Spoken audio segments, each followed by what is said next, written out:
Controlling your mouth means understanding the weight of your words before they leave your lips. Most problems in life are not born from action, but from reaction, especially the reactions that come through speech. One careless word can break trust that took years to build. A single sentence spoken in anger can wound someone deeply and permanently. That's why the power of restraint is greater than the power of expression. When you learn to pause, to think before you speak, you gain an invisible strength. Silence is not weakness. Silence is wisdom dressed in patience. The tongue is a small part of the body, but it can cause destruction greater than a weapon. What you say in 5 seconds can take 5 years to repair. That's why mastering your mouth is the first step toward mastering your life. When someone offends you, criticizes you, provokes you, the first instinct is to defend yourself. But real power lies in not reacting. Respond if needed, but with calm and clarity. Words spoken in emotion rarely bring benefit. It is better to be quiet and thought wise than to speak and prove otherwise. Control your mouth before it controls your relationships. This simple truth carries more weight than many people realize. Our words are powerful, often more powerful than our actions. They can lift someone up or tear them down, build trust or destroy it. In the heat of the moment, it's easy to speak without thinking, to respond with emotion instead of wisdom. But what we say in those moments can leave permanent marks. A few careless words can end years of friendship, push away loved ones, or damage our reputation. The mouth, when left unchecked, becomes a weapon that wounds deeply. And unlike physical wounds, the damage caused by words can take much longer to heal. If it ever does, people often regret the words they say in anger or frustration. They try to take them back, apologize, or make amends. But once something is said, it cannot be unheard. It plants a seed in the mind of the listener. That seed can grow into resentment, pain, or mistrust. That's why it is so important to learn the art of self-control, especially when emotions are running high. It's not about staying silent forever, but about knowing when to speak, what to say, and how to say it. Timing and tone matter just as much as the words themselves. A message delivered in anger will never be heard in love. Even if you're right, your delivery can make you wrong. Controlling your mouth doesn't mean suppressing your voice. It means becoming wise enough to know that not every thought needs to be spoken. Not every opinion needs to be shared. Not every argument is worth having. When you understand this, you begin to value your peace more than your pride.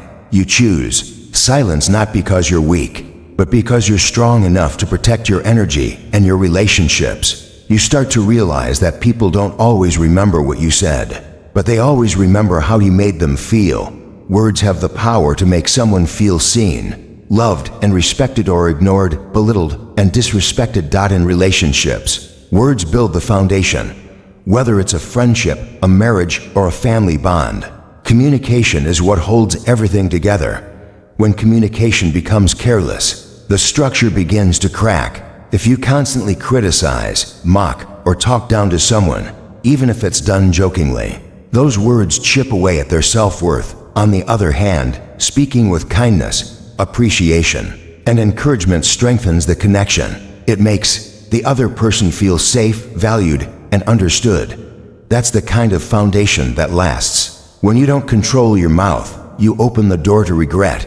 You might win the argument, but lose the relationship. You might prove your point, but destroy someone's spirit in the process. And sometimes the damage isn't obvious right away.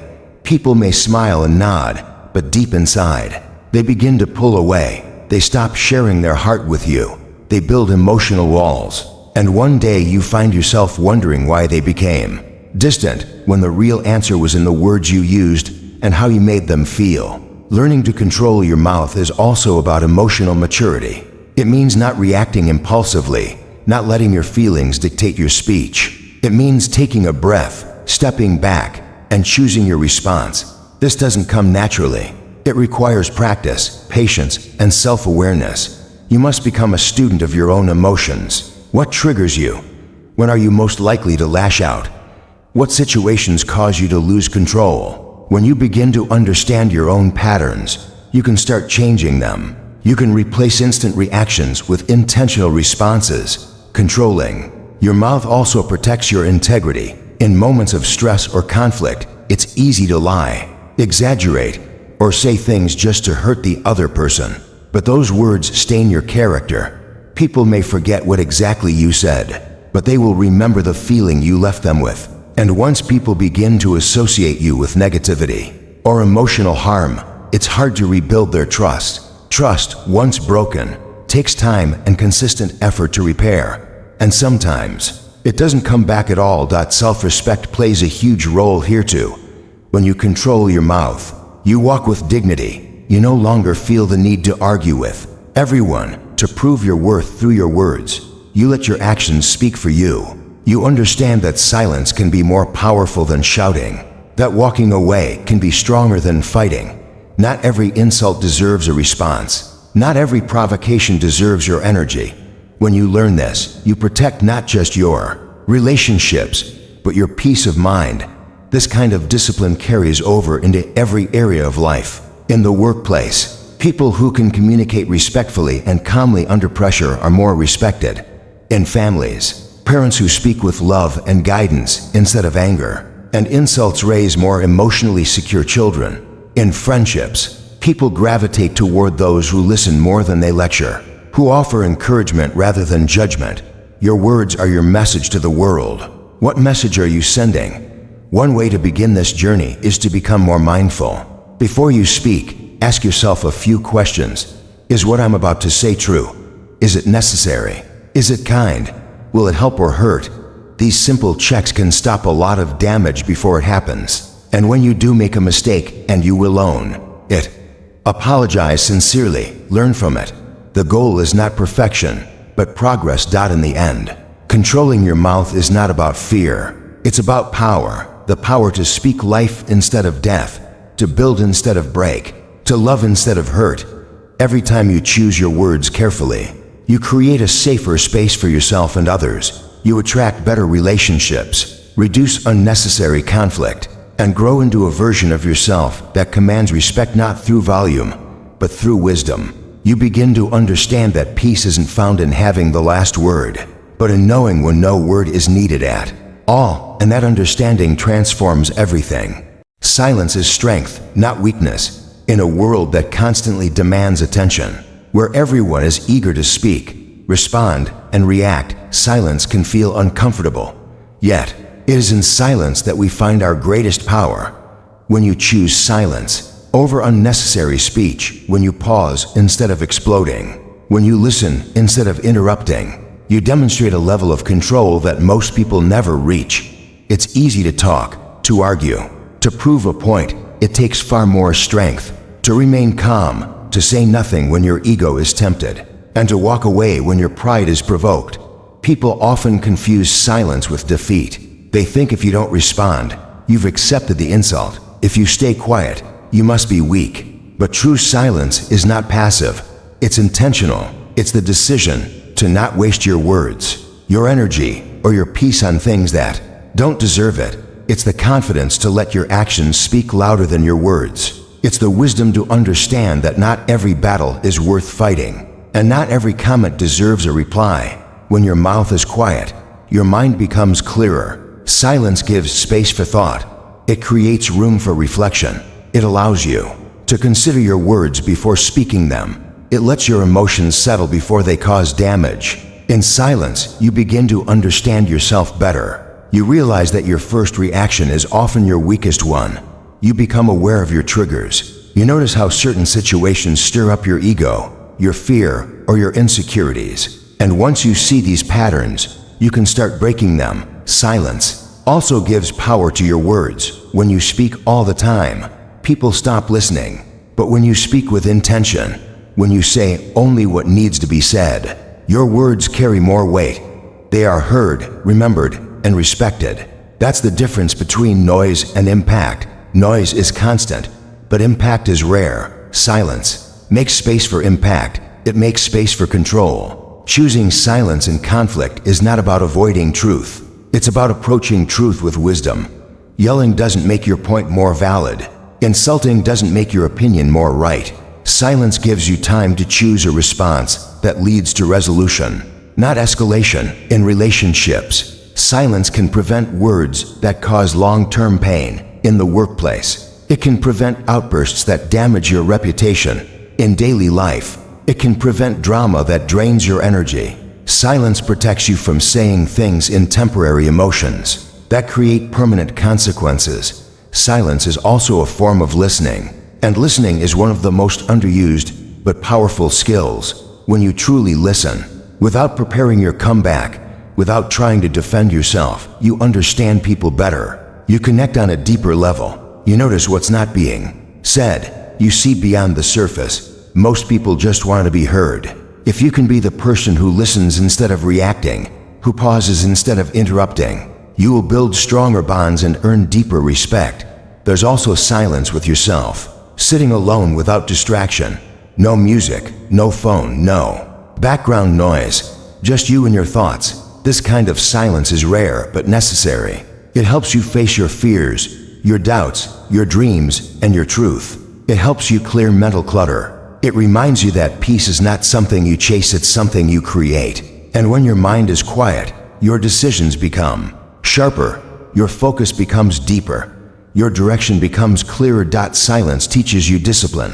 When you don't give in to every impulse to speak, to react, to prove, you build strength within. You stop living at the surface and begin operating from depth. You develop the patience to observe without jumping to conclusions. You develop the restraint to stay composed in chaos. You learn the difference between what's urgent and what's important.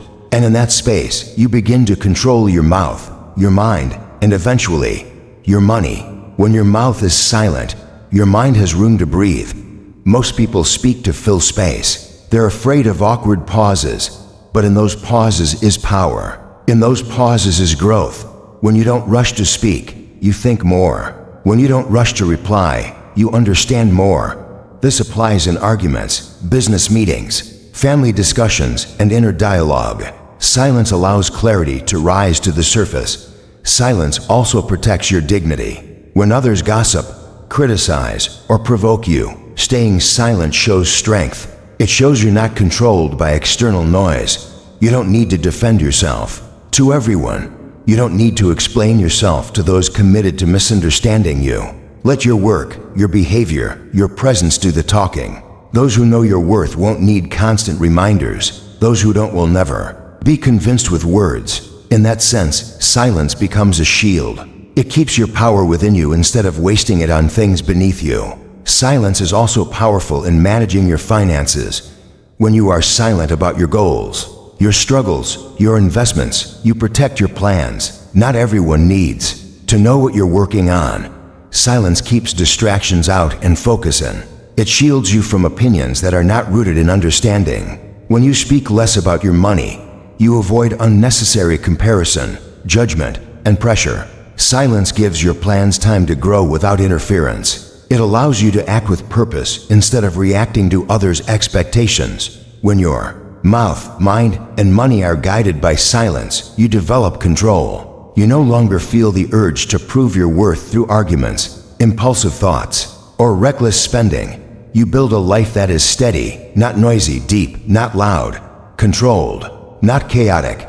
And that life begins with understanding that silence is not the absence of power, it is the presence of it. In a loud world, the quietest person often holds the most strength. They observe more, they learn more, they waste less, they choose their words, their thoughts, and their resources with care. They don't react, they respond. They don't chase, they attract. They don't explode, they express. This strength doesn't come overnight. It's built moment by moment. Every time you pause instead of react, every time you hold back a word that doesn't need to be said, every time you sit in silence instead of seeking distraction, that's when you begin to master your world, not by overpowering it, but by understanding it. That is where control truly begins. Your mind is not your master, train it or it will trap you.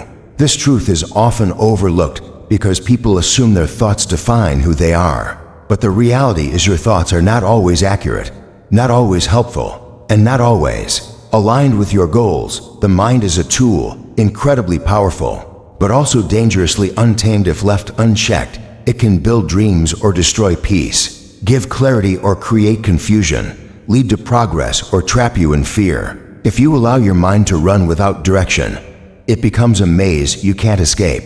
It spins stories of fear, doubt, anger, and regret. It magnifies problems, invents worst-case scenarios, and convinces you to give up before you even start. That is what happens when the mind is not trained. It becomes your trap instead of your guide.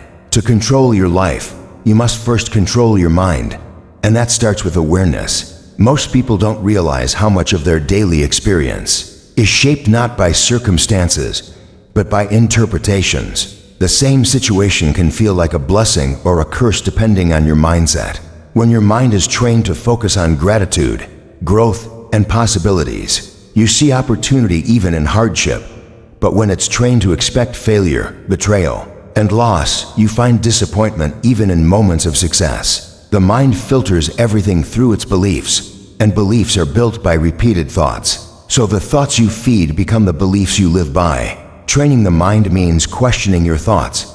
Not every thought deserves your trust. Just because your mind tells you you're not good enough doesn't mean it's true. Just because you feel afraid doesn't mean you're in danger. Just because something went wrong once doesn't mean it will always go wrong. You must become the observer of your mind, not the prisoner of it. Step back and look at your thoughts like clouds passing in the sky. Some will be dark, some light, but none are permanent unless you hold on to them. When a thought comes that causes anxiety, anger, or hopelessness, pause and ask yourself where it came from. Ask if it serves you or sabotages you. If it's a lie, don't entertain it. Replace it. Rewiring the mind takes practice. It means replacing negative patterns with empowering ones. Every time your mind says you can't, counter it with evidence that you can. Every time it tells you to quit, remind it of your reasons to keep going. Every time it focuses on what's missing, direct it toward what you have. This is not about fake positivity. It's about intentional thinking. You can't control every thought that enters, but you can control what stays and what grows. Another part of mental training is focus. The mind loves distraction. It craves stimulation, especially in the form of social media, news, drama, and noise. But scattered attention creates scattered results. If your mind is jumping from thought to thought, from worry to worry, from one task to another without completion, you live in a state of mental exhaustion. Focus is a superpower in a distracted world. When you train your mind to stay on one thing at a time, to direct its full energy toward what matters, your productivity multiplies and your stress decreases. Meditation, journaling, deep work sessions, these are all tools that bring your mind under your command. Fear is another trick the untrained mind loves to play. It exaggerates risk. It imagines disaster. It makes you afraid of rejection, of failure, of judgment. It whispers that you're not ready, not smart enough, not capable. These fears are rarely rooted in truth. They are mental projections based on past pain or imagined outcomes. When you face these fears with clarity, you realize they lose power. The mind that once trapped you in hesitation can become the same mind that fuels your courage. When you discipline it, instead of asking what could go wrong, you begin to ask what could go right. Instead of worrying about being judged, you begin to focus on delivering value. Instead of avoiding discomfort, you begin to grow through it. Your mindset also determines your emotional responses. An untrained mind reacts emotionally to everything. A trained mind responds with wisdom. Emotional control doesn't mean suppressing how you feel. It means understanding your feelings and guiding your behavior with clarity, not impulse. If someone insults you, the untrained mind reacts with anger or defensiveness. The trained mind pauses, evaluates the intent, and chooses whether to respond or ignore. This power to choose your reaction is one of the greatest signs of mental mastery. Another way the untrained mind traps you is through comparison. It constantly measures your worth against others. It tells you you're behind. You're not as successful, not as attractive, not as intelligent. This mindset leads to envy, insecurity, and burnout. But when you train your mind to focus on your own journey, to celebrate your progress, to find fulfillment in your values, you break the chains of comparison. You stop competing with everyone and start aligning with your purpose. Money is also affected by your mindset. If your mind is ruled By fear, you'll hoard or avoid money. If it's ruled by ego, you'll spend recklessly to impress others. But a trained mind sees money as a tool, not an identity. It knows how to delay gratification, how to plan for the future, how to resist impulsive purchases. Financial discipline begins with mental discipline. Every budgeting decision, every investment, every saving goal requires a clear and focused mind. Without it, emotions take over, and emotions are the worst financial advisors. Your habits also stem from your mental programming. If your mind tells you you're lazy, you act lazy. If it says you're capable, you show up with energy. Training the mind means feeding it with affirmations, challenges, and proof that you are becoming who you need to be. You don't wait for motivation. You build discipline. You don't wait for confidence. You build evidence. You don't wait for peace. You create it with boundaries and mental clarity. A trained mind doesn't mean a silent mind. It means a directed one. You still have thoughts. You just know how to manage them. You still face doubts. You just don't bow to them. You still feel pain. You just don't let it paralyze you. That is the difference between being trapped by the mind and being the trainer of it. And when you begin to lead your mind instead of follow it, everything in your life begins to change. Thoughts shape actions. Choose them wisely.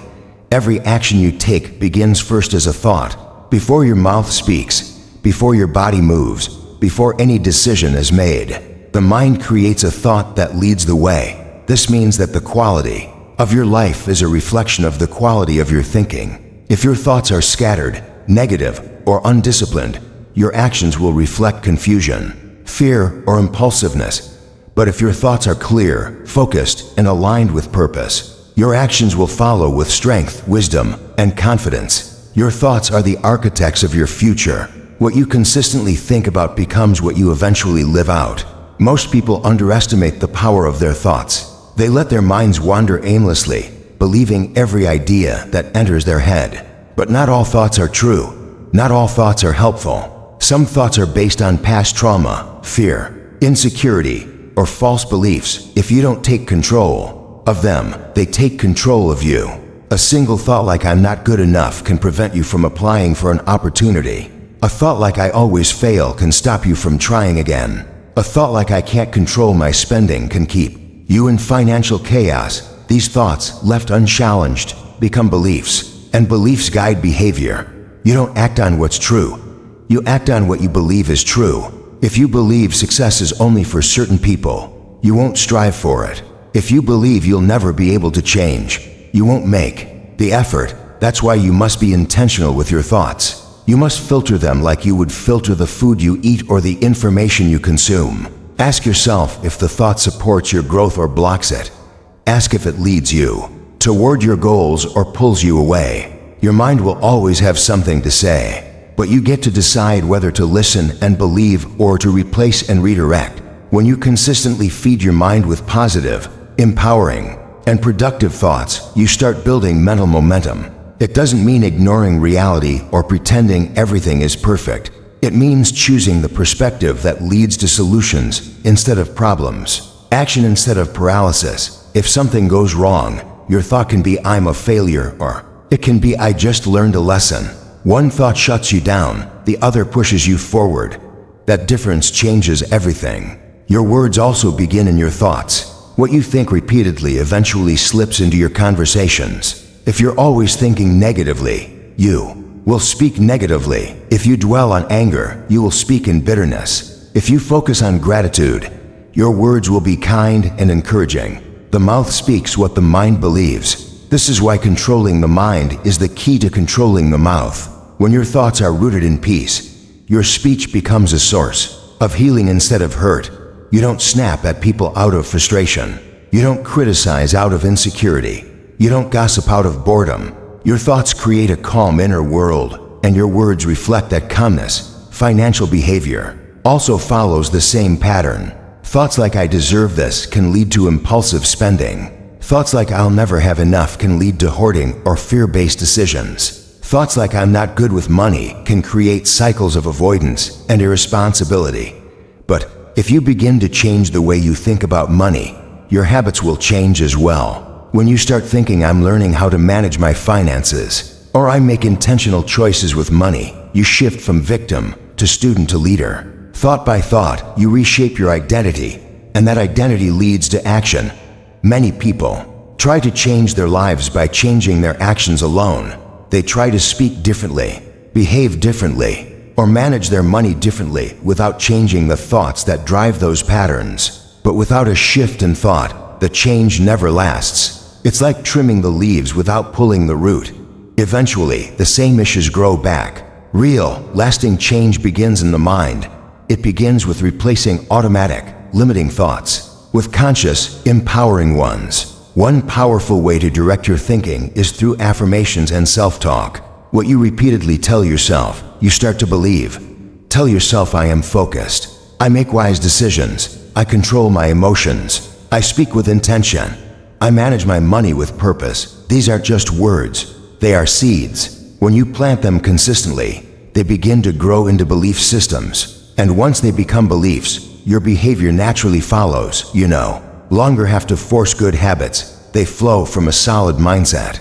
Another way to shape your thoughts is by choosing your environment carefully. The people you spend time with, the media you consume, and the conversations you engage in all influence your thinking. If you surround yourself with negativity, complaints, fear, and gossip, those thoughts become familiar. But if you fill your space with learning, encouragement, vision, and discipline, your thoughts start to mirror those inputs. You are not just what you think, you are also what you absorb. Be careful what you feed your mind because it will shape your choices more than you realize. It's also important to create stillness in your day. Your mind needs time to breathe. In silence, reflection, or prayer, you begin to hear your true thoughts. You begin to separate what is noise from what is truth. You can't master your thinking if your mind is always crowded. Take time to pause, to write, to meditate. This is how you clear the clutter and make room for wisdom. Without quiet time, your mind becomes a storm of mixed emotions and conflicting ideas. With quiet time, it becomes a space of insight, focus, and direction. Each day offers a chance to choose your thoughts with intention. Begin your mornings not by reacting to the world, but by setting the tone of your mind. Speak to yourself with clarity. Feed your thoughts with purpose. Guide them with values. Your thoughts will try to lead you, but you must lead them. You are not powerless. You are not stuck. You are not broken. You are simply a thinker learning how to think differently. And when your thoughts change, your words change, your habits change, and your entire life begins to rise with them. Emotional spending destroys financial peace. It happens quietly, often without us realizing it in the moment. A stressful day leads to an unplanned purchase. A fight with a loved one leads to a late-night online shopping spree. A feeling of emptiness triggers the urge to buy something new just to feel a temporary rush of excitement or control. Emotional spending is not about need, it's about mood. It's the attempt to fill an emotional gap with material satisfaction. But the problem is that emotional spending never truly satisfies the deeper issue. It just masks it for a while. Then it leaves you with more regret, more debt, and more financial instability than you had before. At the core of emotional spending is a mind that hasn't been trained to process emotions in a healthy way. Instead of sitting with discomfort, understanding what we're feeling, and addressing it directly, we reach for something outside ourselves to soothe us. For some, it's food. For others, it's shopping. The moment we buy something, we feel in control, like we're treating ourselves, like we're reclaiming a sense of happiness or reward. But it's temporary, and when the emotion fades, the reality sets in.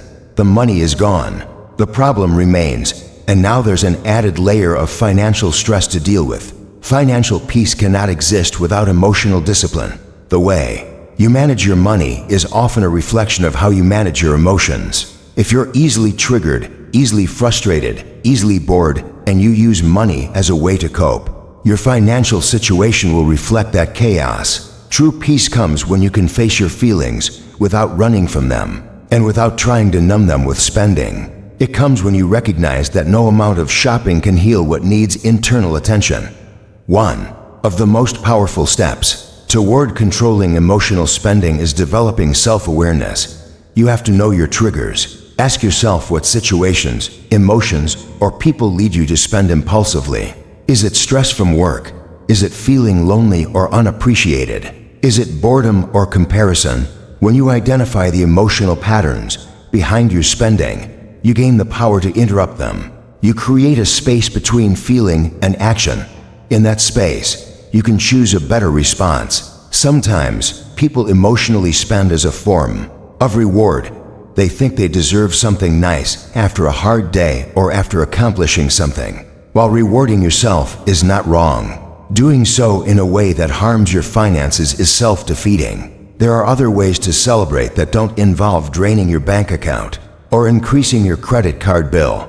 You can treat yourself through rest, meaningful experiences, time with loved ones, or investing in something that contributes to your growth. Emotional spending, when done recklessly, becomes a way of creating more problems in the name of self-care. Another common cause of emotional spending is comparison.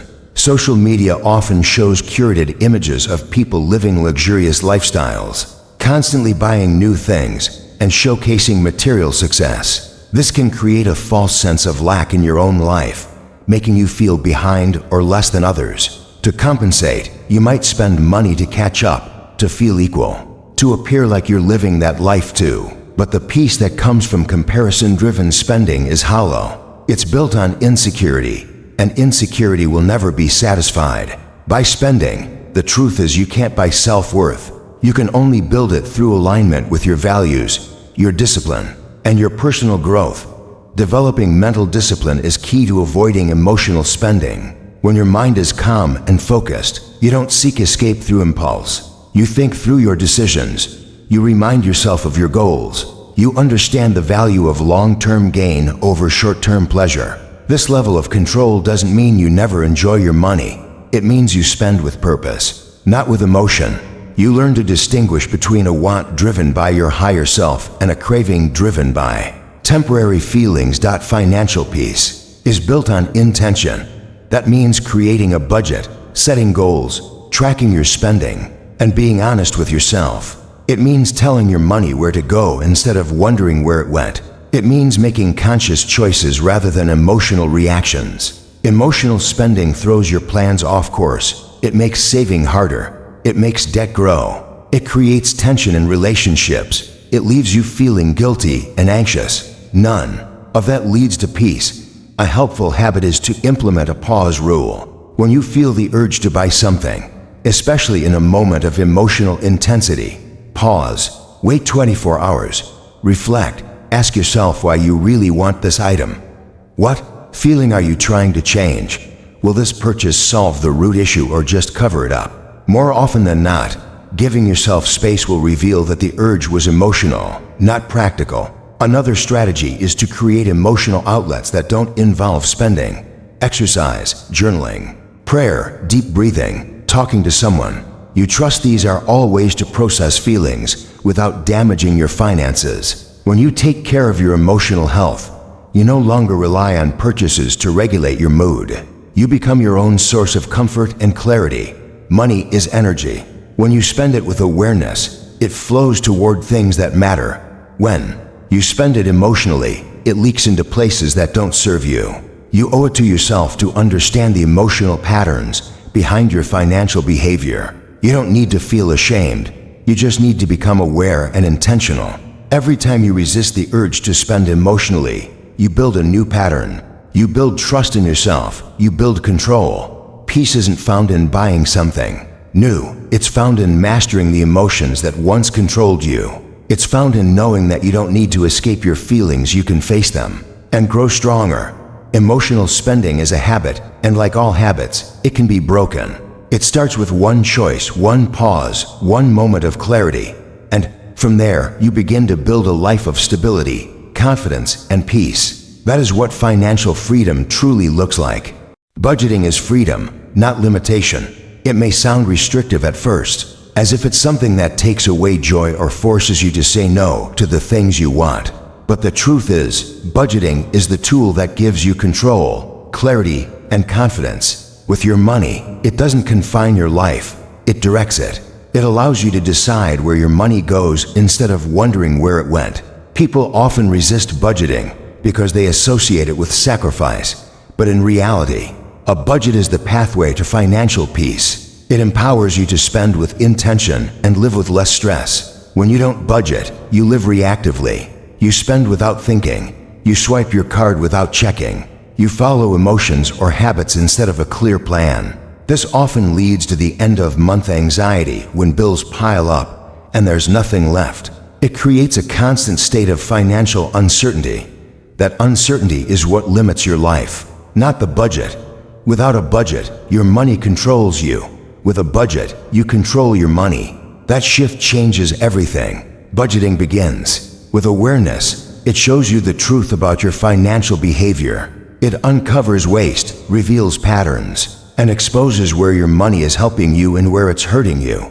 That awareness is powerful. It gives you the opportunity to align your spending with your values. If you care about family, health, growth, or giving, your budget helps you reflect those values in your financial decisions. You begin to see that budgeting is not about saying no, it's about saying yes to what matters most. A budget gives every dollar a job, whether that job is paying off debt, building savings, investing in yourself, or covering essentials. Each dollar works toward a goal. This sense of purpose creates momentum. It makes you feel more in control, more focused, and more responsible. It's not about having more money, it's about using what you have better. Even with a small income, a well-structured budget can bring more peace than a large income with reckless spending. One of the myths about budgeting is that it removes all spontaneity or enjoyment from life. That's not true. A good budget includes room for fun, rest, and reward. The key is to plan for it. When you allocate money for entertainment, dining, or travel, you enjoy those experiences guilt-free because you know they're part of the plan. There's a big difference between spontaneous spending that leads to regret and intentional spending that brings joy. Budgeting doesn't kill joy, it protects it. Another benefit of budgeting is the reduction of financial arguments and stress. In relationships, money is one of the leading causes of tension between couples. When both people have a shared budget, they are on the same team, working toward shared goals. It brings unity, clarity, and transparency. It eliminates surprises and builds trust. Instead of blaming each other for financial issues, you work together to fix them. That sense of teamwork brings emotional safety and long-term stability. Budgeting also prepares you for the unexpected. Emergencies happen. Cars break down. Medical bills show up. Job situations change. Without a budget, these moments become crises. With a budget, you're ready. You have an emergency fund. You have a plan. That preparation gives you peace of mind.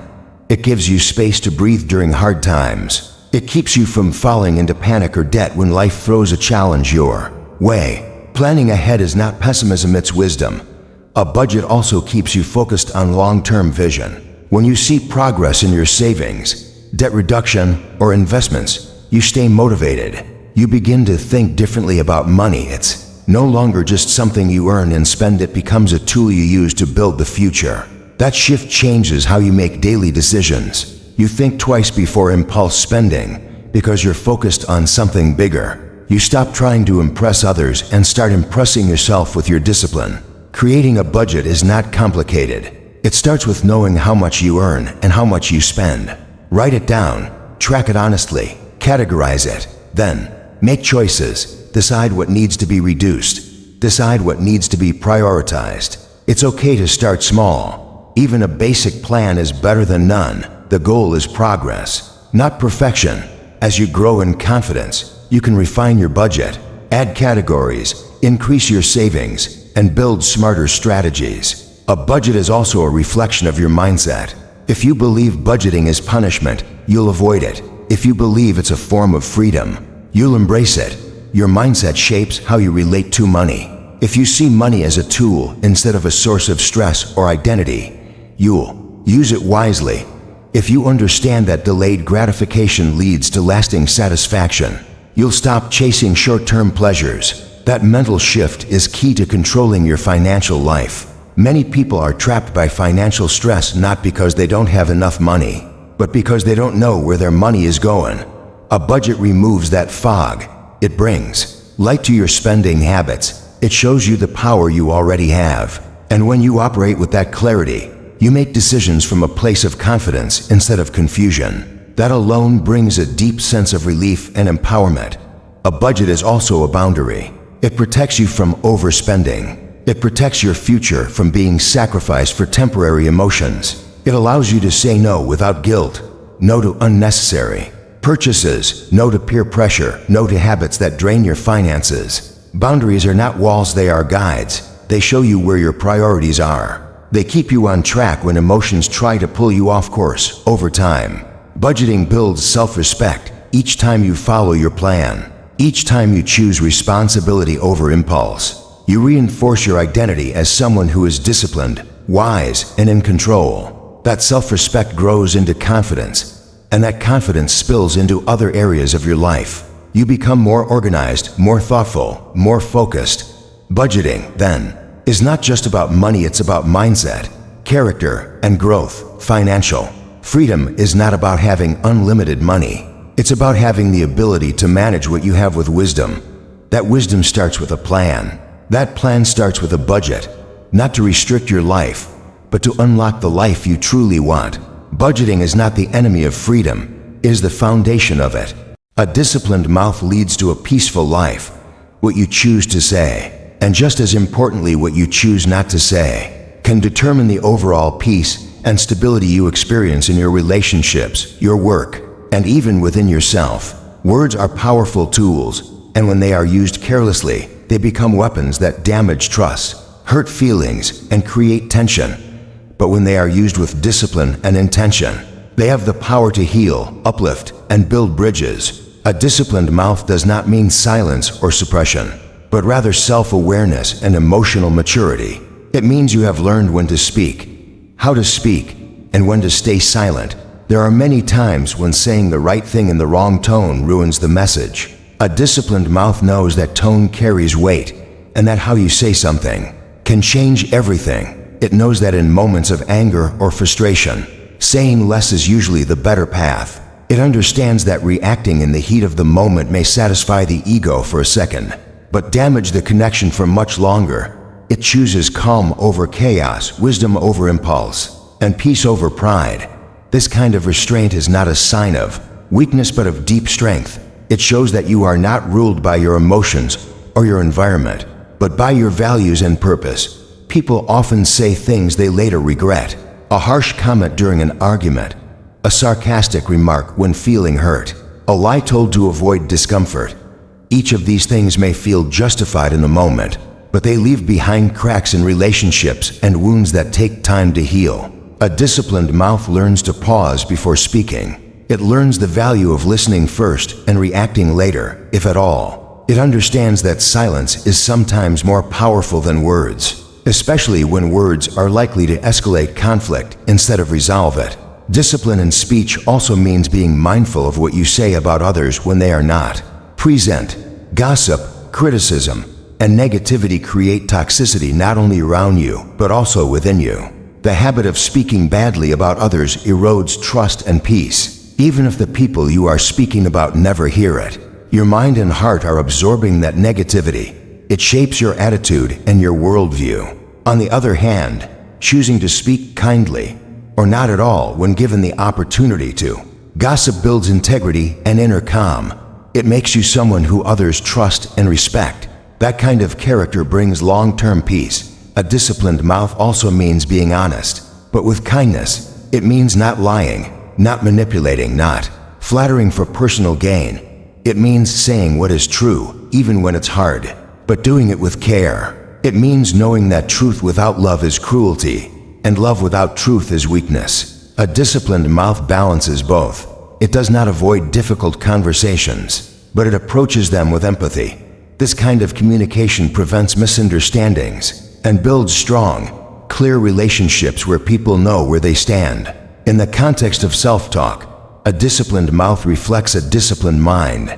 The things you say to yourself every day affect your confidence, your motivation, and your emotional health. If you constantly speak to yourself in harsh, critical ways, you create anxiety and self-doubt. If you speak with encouragement and patience, you build resilience and focus. Training your mouth to speak words of truth and power to yourself changes the way You show up in every part of life. You stop being your own enemy and start being your own coach. This discipline also shows up in how you speak about your challenges. A mouth that always complains creates a life full of negativity, but a mouth that chooses to speak with hope, to focus on what can be done rather than what is wrong, brings light even in hard times. That doesn't mean pretending everything is perfect. It means not letting your words become a tool that deepens your frustration. Speak to find solutions, not just to express problems. Speak to move forward, not to stay stuck. This shift in speech creates a shift in mindset, and that mindset leads to peace. When it comes to money, a disciplined mouth protects your finances. It means not making promises you can't keep, not agreeing to things out of pressure or guilt, not oversharing your financial goals or struggles with people who do not have your best interests in mind. It also means not speaking about money in a way that creates unnecessary stress or fear. If you're always saying things like "I'm broke" or "I'll never have enough," you reinforce a mindset of lack. But if you speak with responsibility and confidence, saying things like "I'm working on my financial goals" or "I'm being intentional with my spending," you reinforce discipline. Your words shape your actions, and disciplined speech leads to disciplined financial choices. Peace comes when there is alignment between what you say and how you live. If your words are always ahead of your actions, if you promise things you don't deliver, if you exaggerate or boast or lie to look a certain way, you create internal conflict. You know you're not living what you're saying, and that gap creates stress. But when your words are measured, honest, and in harmony with your behavior, you feel grounded. You don't need to remember what you said to whom. You don't need to keep up an image. You just live in truth, and that truth gives peace. Discipline with your mouth also creates better opportunities. People trust those who are thoughtful with their words. They know they can rely on you not to overreact, not to gossip, not to break confidence. They see you as someone who leads with emotional intelligence. That kind of reputation opens doors. It attracts quality relationships. It brings respect without noise, and it helps you move through life with fewer unnecessary battles. Building a disciplined mouth doesn't happen overnight. It takes awareness. It takes the willingness to pause before speaking, to reflect after conversations, to notice patterns in your speech that lead to conflict or regret. It takes the courage to change, to apologize when needed, to speak differently even if you've been used to another way. But the more you practice, the more natural it becomes, and with each step, you bring more peace into your life. You begin to realize that not everything needs a response. That silence can be a strength. That kindness is never wasted. That truth, spoken gently, can change hearts. That your voice, when used with purpose and wisdom, has the power to bring light to the world around you. A disciplined mouth doesn't just lead to peace, it protects it, multiplies it, and shares it. And in a world filled with noise, that is a rare and powerful gift. You are not your thoughts, you are the thinker of them. This single understanding can transform your entire life. Many people live as though every thought they have is a reflection of who they are. They feel anxious and believe they are broken. They feel doubt and assume they are weak. They feel anger and think they are bad. But the truth is, your thoughts are not your identity. They are passing mental events, shaped by memories, fears, triggers, and your environment. You are the one observing these thoughts. You have the ability to question them, to change them, to ignore them, or to turn them into action. The power lies not in the thought itself, but in how you respond to it. When you believe every thought that enters your mind, you become a prisoner to it. A thought tells you that you're not good enough, so you hold back from opportunities. A thought says you'll fail, so you don't try. A thought says you're not worthy of love, so you isolate. These thoughts are not facts. They are patterns, repetitive, often negative stories your brain tells you, sometimes out of habit, sometimes out of fear. But just because your brain sends you a signal doesn't mean you have to act on it. You can observe it, understand it, and decide whether it serves you. Detaching from your thoughts is the first step to mastering your mind.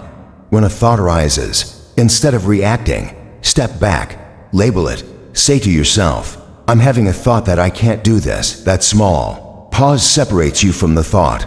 It reminds you that you are not the thought, you are the observer. The more you practice this, the more control you gain. You stop living reactively and start living intentionally. This principle also applies to how you speak. Many people say things in the heat of emotion and later regret them. Why? Because they confused their passing thought with truth. They believed the anger in their mind and let it speak through their mouth. But when you understand that you are the thinker of your thoughts, not the servant of them, you gain the ability to pause. You realize you don't have to say everything you think. You can sit with a thought, question it, and choose your words with care. This discipline leads to fewer conflicts, fewer regrets, and deeper relationships. Controlling your thoughts also changes your emotional state. Your thoughts create your feelings. If you think you're failing, you feel discouraged.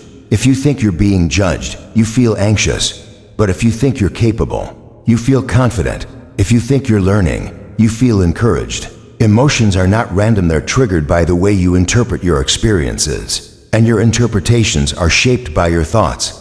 So, by choosing better thoughts, you create better emotions. This is not about fake positivity, it's about accurate thinking. Replacing distorted, fearful, or limiting thoughts with balanced, empowering, truthful ones. This mental clarity flows into every part of your life, including your financial behavior. If you believe thoughts like "I'm bad with money" or "I'll never get out of debt" or "there's no point in budgeting," you will act accordingly.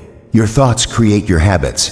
But if you start thinking "I'm learning how to manage my money," or "I can change my financial future," or "every small decision matters," you start taking control. Your mindset becomes your foundation. And when the foundation is solid, the structure you build will be strong. You don't need to eliminate every negative thought. That's impossible. The goal is not to stop them, but to stop letting them lead. A trained mind is not an empty mind. It is a directed mind. You direct your focus toward thoughts that align with your values, your purpose, and your goals. You become intentional with what you allow to take root in your mind.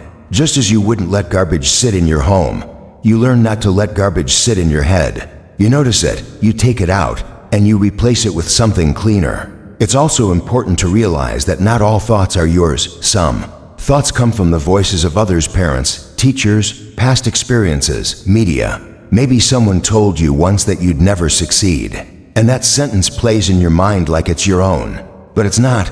It was handed to you. You don't have to accept every mental inheritance. You have the right to create your own beliefs, your own identity, your own future. And that starts by examining the thoughts that repeat in your mind and choosing which ones get to stay. The discipline to control your thoughts also impacts how you speak to others about your goals. If you constantly express worry, doubt, or fear, your words reinforce a mindset of limitation. But if you speak with confidence, even when the outcome is uncertain, you build mental resilience. Your words reflect your mindset, and your mindset shapes your reality. This is how your thoughts influence your mouth, and how both together shape your actions. Money decisions are especially vulnerable to untrained thoughts. One moment of emotional thinking can lead to impulsive spending, unnecessary debt, or missed opportunities. A thought like "I need to reward myself" can lead to an unplanned purchase that delays your progress. A thought like "it won't matter this once" can become a repeated excuse that sabotages your discipline. But when your thoughts are grounded in purpose, like "I'm saving for something greater," or "I'm building long-term peace," you act with wisdom. Your thoughts are no longer leading you astray. They're guiding you forward. The relationship between your mouth, mind, and money is deeply interconnected. Undisciplined thoughts lead to careless words. Careless words lead to broken trust and conflict. Impulsive thinking leads to emotional decisions with money. But disciplined thoughts create patient speech, wise actions, and financial stability. It all begins in the mind. That's where control starts. Learning to watch your thoughts, to speak from wisdom, and to manage your money with clarity is not something that happens overnight. It takes repetition, reflection, and honesty. It takes the willingness to pause before reacting, to challenge your old stories, and to choose better thoughts even when it's uncomfortable. But every time you do, you reclaim a little more power. You stop being a passenger in your life and become the driver. You live by design, not by default. The next time your mind throws a thought at you, pause and remember, this is a thought, not a fact. This is a suggestion, not an order. You are not your thoughts, you are the thinker. And as the thinker, you have the power to choose. That power is what sets you free. Money follows purpose, not pressure.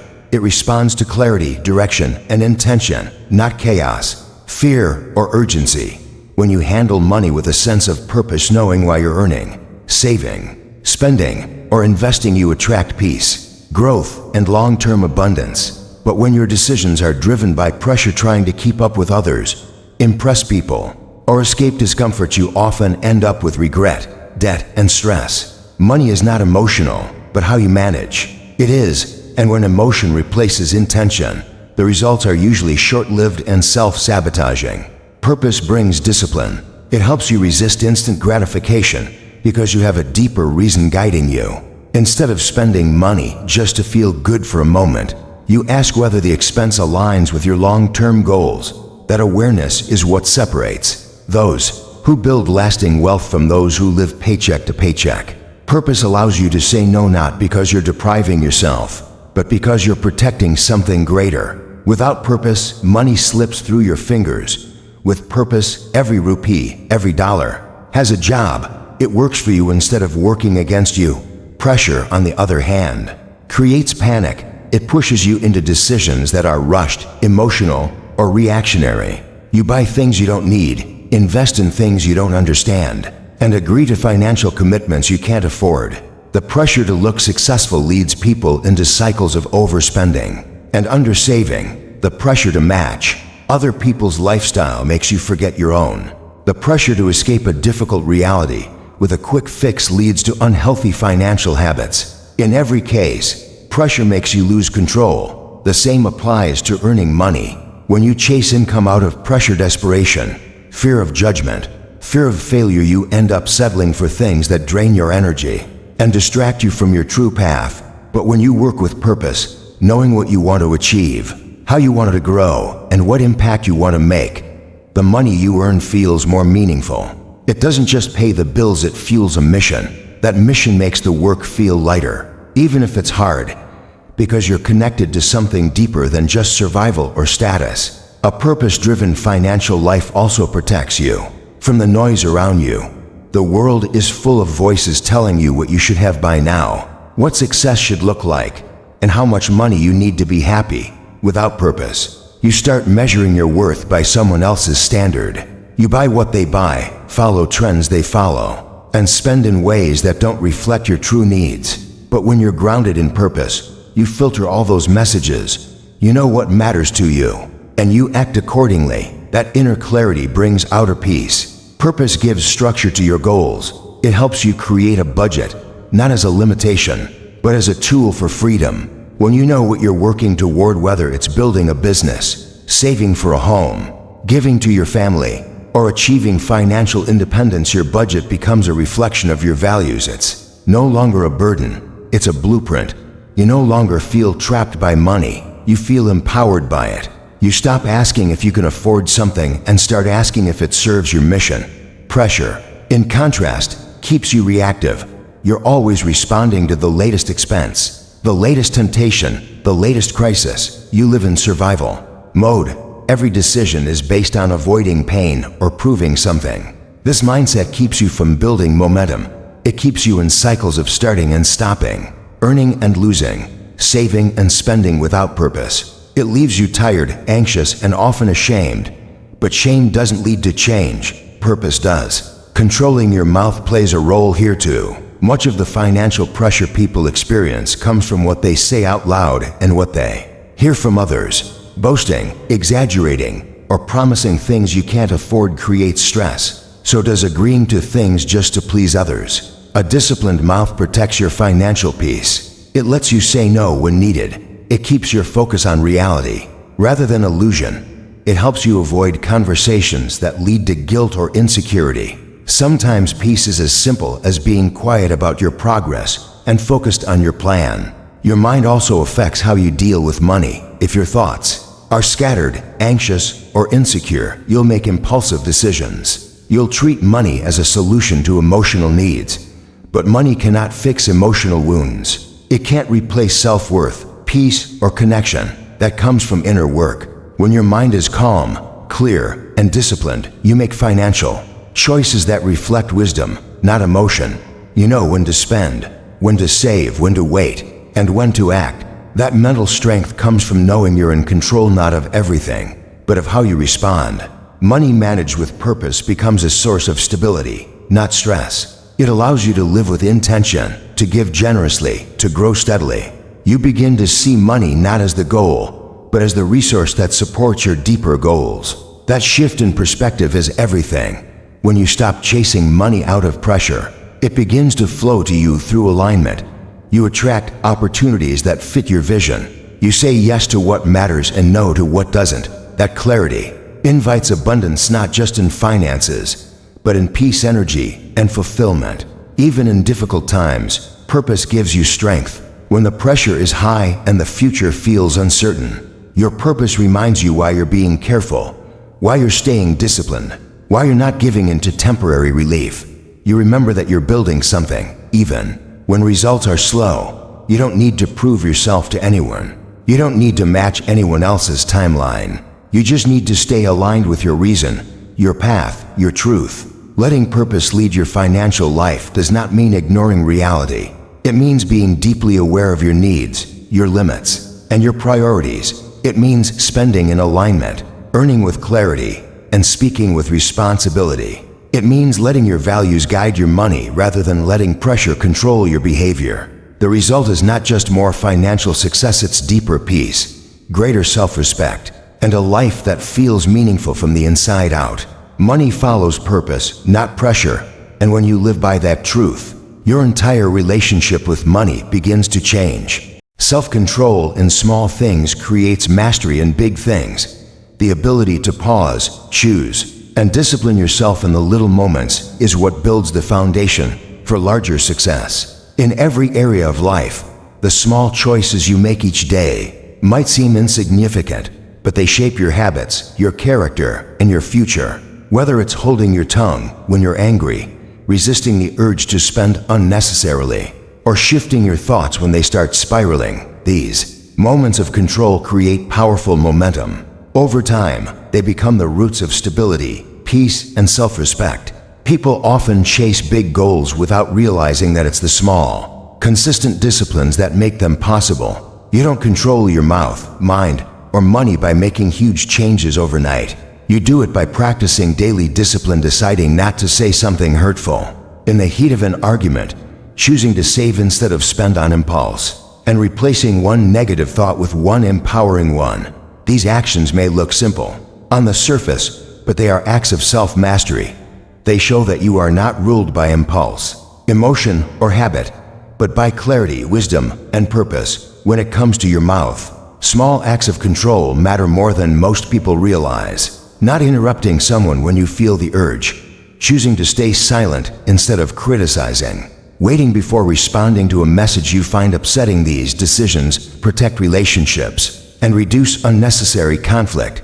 A single word spoken in frustration can cause damage that takes months to repair. A single moment of restraint can preserve trust and peace. When you practice self-control in everyday conversations, you train yourself to become someone whose words carry thought and impact rather than noise and regret. Similarly, self-control with your thoughts starts with small shifts. You notice when your mind begins to dwell on fear, insecurity, or comparison.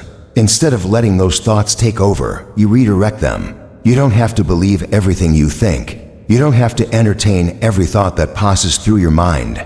Learning to manage your thoughts is not about silencing your mind, it's about guiding it. And just like a muscle, the more you practice that guidance in small ways, the stronger it becomes. The ability to calm your thoughts during stress, to stay focused when distracted, and to speak kindly to yourself in hard times all come from training your mind with small, intentional actions. In financial matters, the same principle applies. Great wealth isn't usually built by one big decision, but by thousands of small ones. Choosing not to buy something you don't need, cooking at home instead of ordering out, budgeting your money before the month starts, avoiding late fees, by paying bills on time. These may seem like small habits, but together, they build financial freedom. Every moment you choose discipline over impulse with your money, you take a step toward peace. You learn that freedom doesn't come from spending without limits, but from knowing you're in control of your financial future.